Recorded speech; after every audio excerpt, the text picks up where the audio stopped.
Le Burkina Faso est à un tournant décisif. Ibrahim Traoré, avec une vision audacieuse, transforme 2,4 milliards de dollars d'aide internationale en un puissant fonds de crédit agricole national. Ce n'est plus une question de dépendre des dons, mais de bâtir une autonomie durable. Le pari est de réduire la pauvreté en reconfigurant l'aide pour que chaque dollar investi devienne un catalyseur de production et non de dépendance. Mais comment cette transition peut-elle s'accomplir dans un pays où la souveraineté économique a longtemps été une chimère? Ce modèle pourra-t-il résister aux pressions économiques et politiques du Sahel? Sous la direction d'Ibrahim Traoré, le Burkina Faso s'apprête à redéfinir sa trajectoire économique en reconfigurant l'aide internationale en un moteur de développement durable. L'objectif est clair, utiliser les 2,4 milliards de dollars d'aide pour créer un fonds de crédit agricole national dont l'impact pourrait se mesurer en dizaines de milliers de familles autonomisées. Cette initiative pourrait transformer le pays en un modèle de souveraineté économique dans le Sahel, prouvant qu'une nation enclavée et historiquement dépendante peut se nourrir elle-même, financer ses propres projets et redistribuer ses ressources de manière transparente. Cependant, les enjeux sont énormes. Le pays doit faire face à des défis immenses, notamment des conditions climatiques incertaines et des pressions internationales.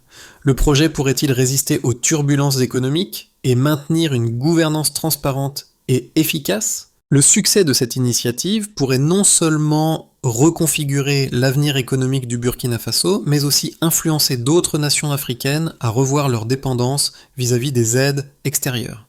Le Burkina Faso se trouve à un moment charnière, un tournant économique où l'aide internationale, autrefois perçue comme un gage de solidarité, devient le levier d'un changement profond. Sous la direction d'Ibrahim Traoré, ce pays enclavé d'Afrique de l'Ouest a décidé de réorienter une aide de 2,4 milliards de dollars, autrefois utilisée pour des programmes d'assistance, vers un fonds de crédit agricole national.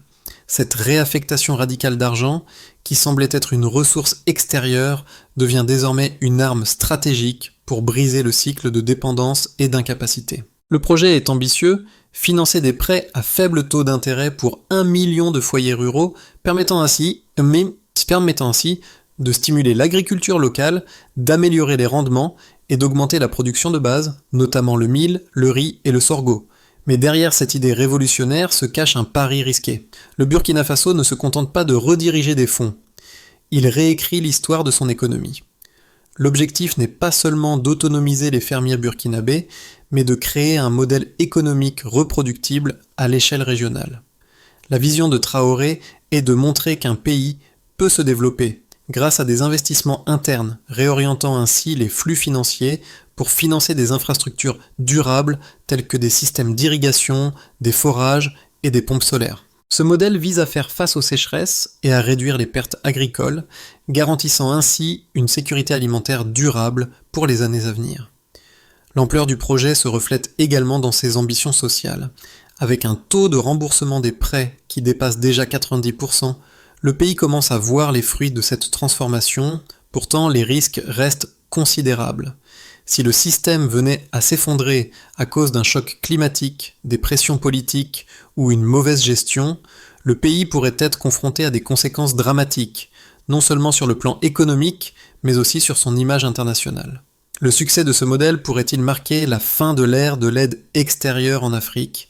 Les premières étapes de la transformation économique du Burkina Faso, sous la direction d'Ibrahim Traoré, ont déjà montré des résultats concrets. L'une des premières répercussions a été la mise en place d'une infrastructure de crédit agricole qui permet à chaque famille burkinabé de recevoir un prêt subventionné entre 1 800 et 2 500 dollars utilisé pour l'achat de semences, de pompes solaires et pour améliorer les systèmes d'irrigation. Ce modèle novateur repose sur la transparence et la traçabilité, chaque transaction étant suivie grâce à une plateforme numérique accessible à tous. La mise en œuvre de cette initiative a permis de dynamiser l'agriculture locale, avec des rendements qui ont augmenté de 30 à 50% dans les zones pilotes. Les villages, autrefois dépendants de l'aide alimentaire, ont vu un retour à la dignité et à la production locale. Et la promesse de cette transformation commence à se réaliser à travers la prospérité accrue de ces foyers. L'impact ne se limite pas aux chiffres, il touche profondément la structure sociale. Les femmes, autrefois exclues des circuits financiers, occupent désormais des rôles clés dans les coopératives agricoles et supervisent les remboursements des prêts. Les taux de remboursement dépassent désormais 92%, un résultat impressionnant qui dépasse les attentes même des partenaires internationaux. Les premiers signes d'un changement fondamental dans la mentalité des paysans se manifestent. Là où l'aide imposait une lenteur administrative, le crédit souverain se distingue par sa rapidité d'exécution et son efficacité. Le modèle de gouvernance communautaire, qui place la responsabilité entre les mains des agriculteurs eux-mêmes, incite à une gestion plus rigoureuse des fonds.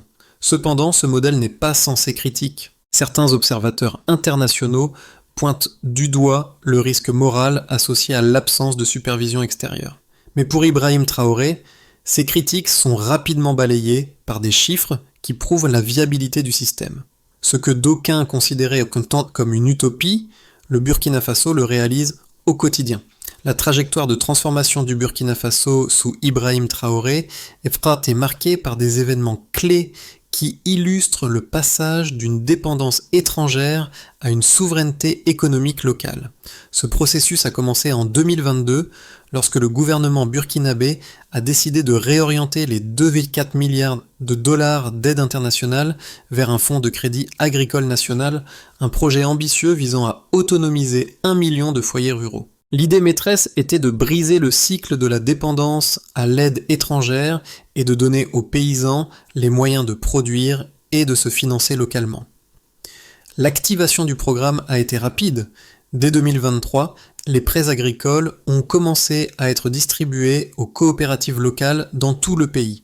Les fonds ont été utilisés pour financer des équipements agricoles modernes comme des pompes solaires, des systèmes d'irrigation et des forages pour l'accès à l'eau. Ce soutien financier a permis de répondre à l'une des plus grandes difficultés du pays, la gestion de la sécheresse et de l'accès à l'eau pour l'irrigation des terres agricoles. L'impact a été immédiat et en moins de 6 mois, les premiers signes de succès ont émergé. Les rendements des cultures de mil, de maïs et de riz ont augmenté de 30 à 50% dans les zones pilotes. Les producteurs burkinabés ont commencé à voir les fruits de leurs efforts et la promesse d'un avenir autonome semblait de plus en plus réaliste. Cependant, le programme n'a pas été sans défi. En 2024, une période de sécheresse extrême a mis à l'épreuve la résilience du système. Les institutions financières internationales ont exprimé des préoccupations quant à la gestion des prêts et au risque de défaut. Malgré ces craintes, le modèle a fait face à cette crise avec une efficacité surprenante. Grâce à la couverture d'assurance paramétrique intégrée au programme, les agriculteurs ont pu recevoir une indemnisation rapidement via des paiements mobiles. Cette rapidité de réponse a permis de maintenir la stabilité économique et d'éviter une crise alimentaire majeure. 2025 a été l'année de la consolidation du modèle. Le taux de remboursement des prêts a dépassé 90%, un chiffre impressionnant qui a surpris les observateurs internationaux. Les coopératives locales ont joué un rôle essentiel dans ce succès en supervisant directement les remboursements et en assurant la transparence du processus. L'adhésion de la population à ce modèle économique local a renforcé la confiance dans le système et l'impact sur la société a été profond. La migration des jeunes vers les villes a diminué de 15% et de nouvelles opportunités de travail ont émergé dans la gestion de l'irrigation, la maintenance des pompes solaires et la transformation alimentaire. L'un des événements les plus marquants de 2025 a été la reconnaissance internationale du modèle burkinabé. Des délégations d'autres pays africains, notamment du Mali et du Niger, sont venues étudier le modèle pour l'adopter dans leur propre système économique. Ce phénomène a permis d'établir un dialogue régional sur la souveraineté économique, et l'idée que l'Afrique puisse financer ses propres projets et sortir de la dépendance des bailleurs de fonds a commencé à se répandre. Mais le véritable test pour le Burkina Faso est à venir. En 2026, les autorités du pays s'apprêtent à élargir le programme à d'autres secteurs, notamment la transformation alimentaire et la distribution, afin de créer une chaîne de valeur intégrée et durable. Ce développement pourrait être un modèle pour d'autres nations du Sahel, et même au-delà, offrant un exemple concret de ce qu'une économie locale peut accomplir lorsque la souveraineté est entre ses propres mains. Les résultats quantitatifs du modèle burkinabé de crédit agricole sont déjà frappants, et les chiffres témoignent de la réussite de cette initiative audacieuse. Dès la première année de mise en œuvre, les prêts agricoles ont permis de dynamiser l'économie rurale et de générer des rendements impressionnants. Les rendements agricoles ont augmenté de 30 à 50% dans les zones ciblées par le programme. Cette hausse significative de la productivité est la preuve que l'injection de capital dans des systèmes agricoles durables peut transformer la réalité économique de millions de foyers. En termes de production, le mil, le riz et le sorgho, qui constituent les principales cultures du pays, ont vu leur volume augmenter, permettant au Burkina Faso de réduire ses importations alimentaires. Le programme a permis de créer une économie circulaire robuste. Par exemple, l'implantation de 50 000 forages et de 10 000 pompes solaires a assuré un accès constant à l'eau pour l'irrigation des terres, réduisant ainsi la dépendance vis-à-vis des pluies saisonnières. Cette infrastructure a également contribué à l'amélioration des conditions de vie des communautés rurales, avec une réduction notable des pénuries d'eau et une amélioration de la production agricole. Le financement des systèmes d'irrigation a également permis de réduire les pertes agricoles liées à la sécheresse et aux conditions climatiques extrêmes. En termes d'emploi, le programme a généré 200 000 emplois saisonniers dans les domaines de l'irrigation, du stockage, de la maintenance des équipements et de la transformation des produits agricoles. Ce résultat a eu un impact direct sur l'économie locale, améliorant le pouvoir d'achat des populations rurales et offrant de nouvelles opportunités aux jeunes, traditionnellement enclins à migrer vers les grandes villes. De plus, la création de 1500 centres de stockage communautaire a permis de réduire les pertes post-récolte de 20%, un chiffre significatif dans un pays où la gestion des récoltes a toujours été un défi majeur.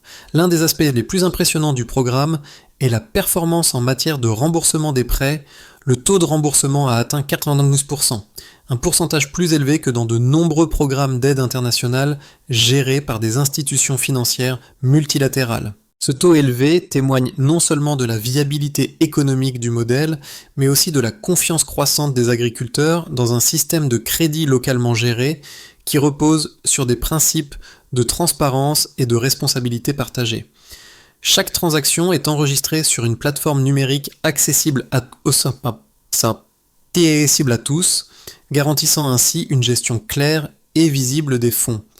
Le modèle burkinabé a également eu des répercussions sur les importations alimentaires.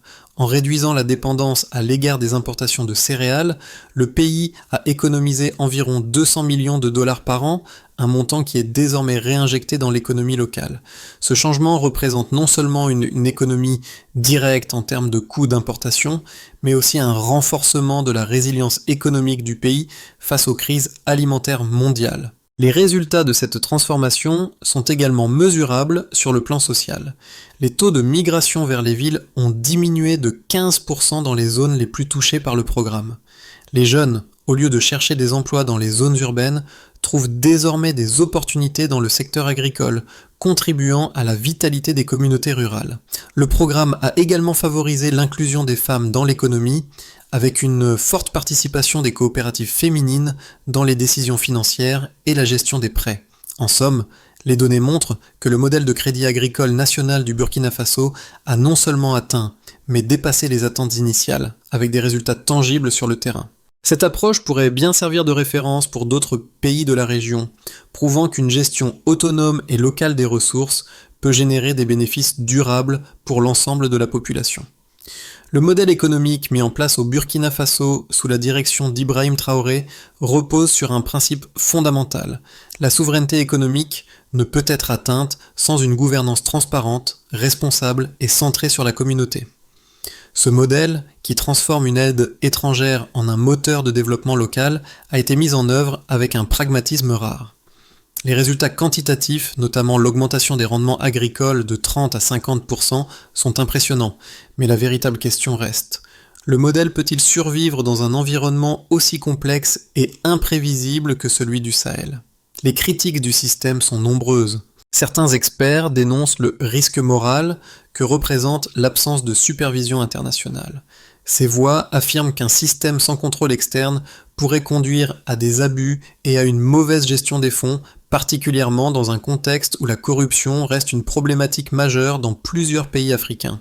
De plus, l'absence de garanties extérieures, comme celles offertes par les bailleurs de fonds traditionnels, soulève des inquiétudes sur la stabilité du modèle à long terme. Pourtant, ces critiques ne tiennent pas face aux preuves tangibles de succès. Le taux de remboursement des prêts, qui dépasse les 90%, montre que la majorité des agriculteurs respectent leurs engagements. Ce niveau de paiement est bien supérieur à celui observé dans les programmes financés par les institutions internationales, où les taux de remboursement sont souvent bien plus faibles. Cette réussite prouve que la responsabilisation locale, plutôt que la supervision extérieure, peut mener à des résultats concrets. Le succès du modèle burkinabé repose également sur son approche communautaire. Les coopératives locales, qui gèrent le financement et le remboursement des prêts, jouent un rôle crucial dans le maintien de la transparence et de l'intégrité du système. Ces coopératives assurent non seulement la bonne gestion des ressources, mais renforcent également les liens sociaux et la solidarité au sein des communautés rurales. Cette approche décentralisée, où les décisions sont prises au niveau local, s'avère être un modèle efficace pour éviter les lenteurs administratives et la corruption. Malgré les défis, le Burkina Faso montre que la souveraineté économique ne réside pas uniquement dans la capacité à recevoir des fonds internationaux, mais dans la possibilité de transformer ses propres ressources en moteur de développement. Ce modèle offre une alternative crédible à l'aide traditionnelle et pourrait bien inspirer d'autres nations du Sahel, voire d'autres régions d'Afrique, à repenser leur approche du financement et du développement. Le modèle burkinabé a déjà franchi des étapes importantes, mais son véritable test se situe dans sa capacité à maintenir la stabilité face aux défis futurs. Le premier grand indicateur de succès est la résilience du système face à des crises imprévues. Lors de la sécheresse extrême de 2024, le modèle a fait la preuve de sa robustesse. Grâce aux assurances paramétriques intégrées, les agriculteurs ont reçu une indemnisation rapide via des paiements mobiles, minimisant ainsi les perturbations dans le cycle de production. Cet exemple a été une véritable révélation. Ce n'est pas seulement un programme d'aide, mais un mécanisme de résilience conçu pour gérer l'incertitude. Cependant, la véritable question demeure. Ce modèle peut-il se maintenir à long terme sans une aide extérieure continue ? En réduisant la dépendance à l'aide internationale, le Burkina Faso a amorcé un changement radical. Mais est-ce suffisant pour garantir une stabilité durable ? Les pressions économiques et climatiques sont de plus en plus intenses. La capacité du pays à faire face à des crises futures, comme une nouvelle sécheresse ou des fluctuations économiques mondiales, sera cruciale. Ce Midpoint Reveal souligne la véritable force de ce modèle. Un système conçu pour résister aux secousses externes et internes sans compromettre son objectif de souveraineté économique.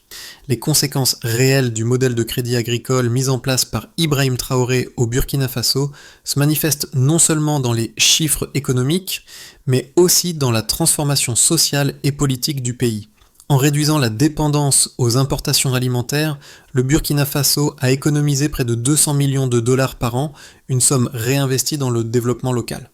Les rendements agricoles ont augmenté de 30 à 50% dans les zones cibles, ce qui a permis au pays de réduire sa vulnérabilité face aux fluctuations des prix mondiaux. Mais les changements vont bien au-delà des simples statistiques économiques. Ce modèle a engendré une véritable renaissance sociale dans les villages burkinabés. Les femmes, qui jouaient un rôle marginal dans l'économie traditionnelle, sont désormais au cœur des coopératives agricoles. Elles gèrent les crédits, supervisent les remboursements et prennent des décisions stratégiques pour leur communauté. Cette évolution a renforcé l'autonomie des femmes et leur a donné une place dans la gouvernance locale, un aspect fondamental de la transformation économique. L'impact sur la migration des jeunes est également significatif. La migration vers les villes a diminué de 15% dans les zones où le programme est actif. L'agriculture devient ainsi un secteur générateur d'emplois, offrant de nouvelles opportunités aux jeunes générations qui auparavant cherchaient leur avenir ailleurs. En outre, les agriculteurs burkinabés sont désormais fiers de leur indépendance. Là où l'aide étrangère imposait des conditions, la transparence du système mis en place par Traoré permet à chaque agriculteur de suivre les flux financiers, de comprendre où va chaque dollar et comment il peut en bénéficier. Cette transparence a renforcé la confiance des citoyens dans le gouvernement et a permis de créer une dynamique de responsabilité collective où chaque communauté veille à la bonne gestion des ressources. Un autre effet important est l'impact environnemental. Les investissements dans les systèmes d'irrigation et les pompes solaires ont permis une gestion plus durable de l'eau, réduisant ainsi la dépendance aux conditions climatiques erratiques. Grâce à ces infrastructures, les fermiers sont en mesure de maintenir des niveaux de production constants, même en période de sécheresse, garantissant ainsi une sécurité alimentaire pour les familles rurales. De plus, les investissements dans les infrastructures de stockage, comme les 1500 centres de stockage communautaires, ont permis de réduire les pertes post-récolte de 20%, une avancée majeure pour un pays où les pertes agricoles étaient auparavant une cause de pénurie alimentaire. Mais les répercussions ne se limitent pas au Burkina Faso. Le succès du modèle burkinabé a attiré l'attention des pays voisins, notamment le Mali et le Niger, qui ont envoyé des délégations pour étudier le modèle et envisager son application dans leur propre système agricole. Cette propagation de l'idée que l'Afrique peut se financer elle-même est un véritable changement de paradigme pour le continent. Le Burkina Faso devient un modèle à suivre, prouvant que la souveraineté économique ne passe pas par la dépendance à l'aide, mais par une gestion transparente et locale des ressources. Ce modèle burkinabé offre ainsi une leçon précieuse pour d'autres nations africaines. La souveraineté économique ne réside pas dans la réception d'aide, mais dans la capacité à se financer soi-même, à transformer ses propres ressources et à prendre en main son destin. Le Burkina Faso n'a pas seulement prouvé que l'indépendance est possible, il a montré que la transition d'une économie de dépendance vers une économie autonome est non seulement viable, mais aussi bénéfique pour les générations futures. Le modèle de crédit agricole du Burkina Faso, bien que déjà couronné de succès, n'est pas à l'abri de défis futurs. En dépit des résultats impressionnants obtenus jusqu'à présent, plusieurs facteurs internes et externes pourraient influencer son avenir. 3 scénarios se dessinent pour l'avenir du pays: la consolidation contrôlée, l'expansion régionale et la contraction sous pression. Dans ce scénario, le Burkina Faso poursuit sur sa lancée, consolidant les gains réalisés au niveau local, tout en continuant à renforcer ses infrastructures agricoles et financières. Les rendements agricoles se stabilisent à plus 30%, tandis que le taux de remboursement des prêts reste élevé, supérieur à 90%. La transparence du système continue de renforcer la confiance de la population et les communautés rurales, autrefois dépendantes, deviennent des acteurs économiques autonomes. Le pays réduit davantage ses importations alimentaires, atteignant même un excédent commercial modeste dans le secteur des céréales. La discipline budgétaire et la gouvernance locale assurent la pérennité du modèle, et le pays devient un exemple de souveraineté économique en Afrique. Cependant, l'élément clé de ce scénario est la stabilité politique et sociale qui permet au Burkina Faso de maintenir ses investissements sans subir de pressions extérieures. Le modèle burkinabé attire l'attention d'autres pays du Sahel et d'Afrique de l'Ouest. Dans ce scénario, le Burkina Faso devient un centre d'attraction pour les capitaux africains et asiatiques. D'autres pays, comme le Mali et le Niger, imitent le modèle, formant ainsi une plateforme agricole régionale. Les États du Sahel mettent en place une initiative régionale pour mutualiser leurs ressources agricoles et financières, ce qui permet d'augmenter la productivité régionale et de réduire les risques liés aux fluctuations climatiques et économiques mondiales. La croissance des économies rurales devient un moteur de développement régional et la transformation des petites exploitations agricoles en coopératives autonomes contribue à l'intégration des marchés locaux. Le Burkina Faso joue un rôle clé dans la création d'un marché du capital local, inspirant d'autres nations africaines à repenser leur approche du développement économique. Le troisième scénario envisage une contraction sous pression, où le Burkina Faso fait face à des crises économiques ou climatiques majeures. Une sécheresse prolongée ou une instabilité politique pourrait perturber l'équilibre fragile du système. Bien que le modèle repose sur une solide base de gouvernance locale et de transparence, la pression externe, en particulier de la part des institutions financières internationales, pourrait entraîner des tensions. Si les taux de remboursement chutent en raison de la crise, des demandes de conditions supplémentaires de la part des bailleurs de fonds pourraient émerger. Cependant, même dans ce scénario, le système pourrait se maintenir grâce à la résilience du modèle de crédit, soutenu par des assurances paramétriques et une gestion citoyenne des ressources. Le défi majeur serait la capacité du Burkina Faso à résister à ces pressions sans compromettre la souveraineté qu'il a gagnée. L'engagement du Burkina Faso à poursuivre sa trajectoire de souveraineté économique repose sur l'adhésion active des citoyens et des institutions. Ce modèle de crédit agricole n'est pas seulement une solution technique, mais aussi une transformation profonde des mentalités et des comportements au sein de la société burkinabé.